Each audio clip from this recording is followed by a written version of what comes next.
vast support system surrounding him. Get this support system. As many people around you who love you as you possibly can. Stay with them. And they'll stay with you. They'll come back and forth and so on. Let you know that they love you. And let you know that you matter to them in their lives. I told you I have a title for it? No, what? After 6 years, a title. Right. Somebody said, look, with what you're going through, is there anything you'd like to ask of us? You know, is there any way we can be helpful? And Morrie said, in his typical way, let me think about it. So the next time we met 2 weeks later, he had a list. He said, you know, if you really want to help, these are things I'd like. If you don't, that's okay, too. And the list, I remember it started out with, call me a lot. You know, I like to talk on the phone. Send me funny things to read. Go to the movies with me, if we can arrange that. You know, come over and spend time. And he went through a list, and people were touched and moved. And I began to get the awareness that rather than retreating, as many people do, Morrie, who's very fluid and free with his feelings, as you've probably seen, rather than withdrawing, has really reached out and said, look, and you're my friends. If you want to be helpful, this is what I'd like. Hi, Nina. How you doing?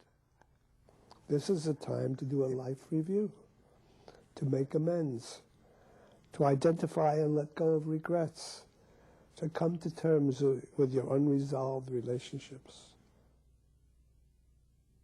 May I be full of peace. May I be full of joy. May I be free from suffering. And just one phrase at a time, see if you can get behind each phrase, really wishing yourself well. See how full you can be with each phrase. You told me that you were an agnostic from the time you were 16 until recently. What changed your mind? My impending death. And my meditation teacher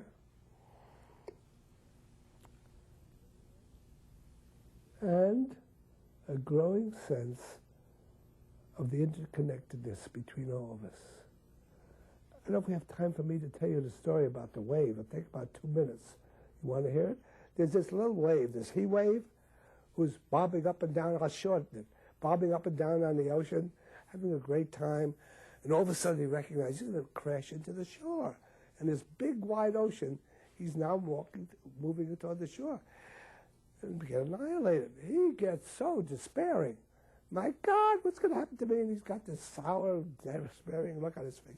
Along comes a female wave, bobbing up and down, having a great time.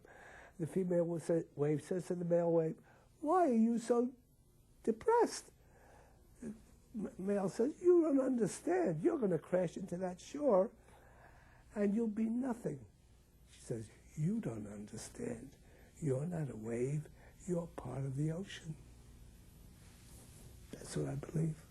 You're part of the ocean. That's right. I'm not a wave. I'm part of all of humanity. So you're not going to die? I'm going to die, but I'm also going to live on. In some other form, who knows? But I truly believe that I am part of a larger whole of some power.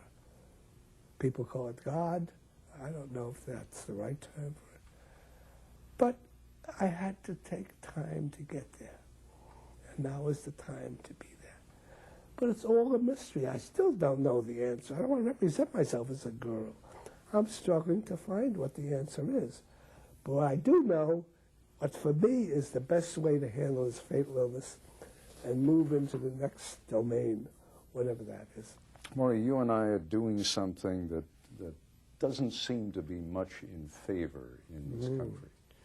We're not only talking about death, we're laughing. That's right. Right? We're making jokes about it. Being a little bit irreverent about it. Absolutely. Although there are times when clearly... I am very sad about it. Very sad. You clearly feel that we should talk about it more. More and more and more. For me, it's one of the most important things. If you hide it, it generates inside you. You suffer with it. You think it's so horrible. My meditation teacher told me something that blew my mind the other day. I wish you were here. Narayan, where are you? She said to me, Morrie, maybe your view of life and death should be reconsidered. Maybe the distance between life and death isn't as great as you think. And I said, you mean it's not a chasm? Two mountains and that big valley between? This is my words now. You mean it's only a little bridge across a small river? I don't know. But there's another view. This culture is so stuck on death in terms of its fear, hiding it, not knowing what to do with it, that what I'm saying is an alternative way of looking at it.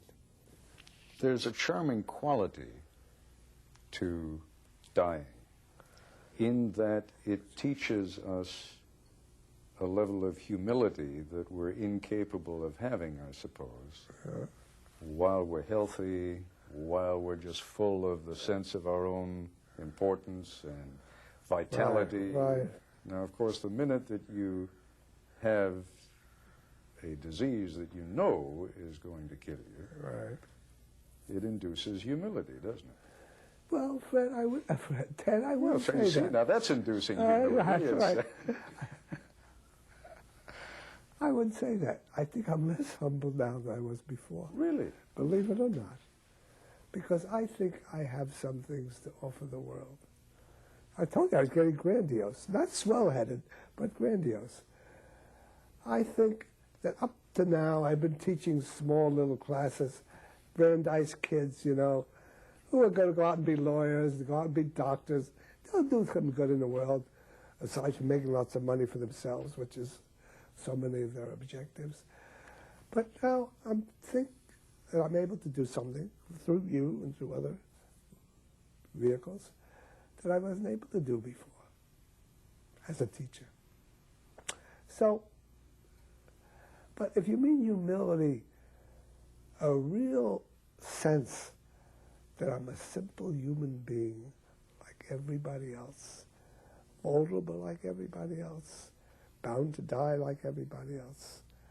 Yes, I feel that very strongly. A part of the ocean. Part of the ocean. Very true. Very true. I'd like to talk to you.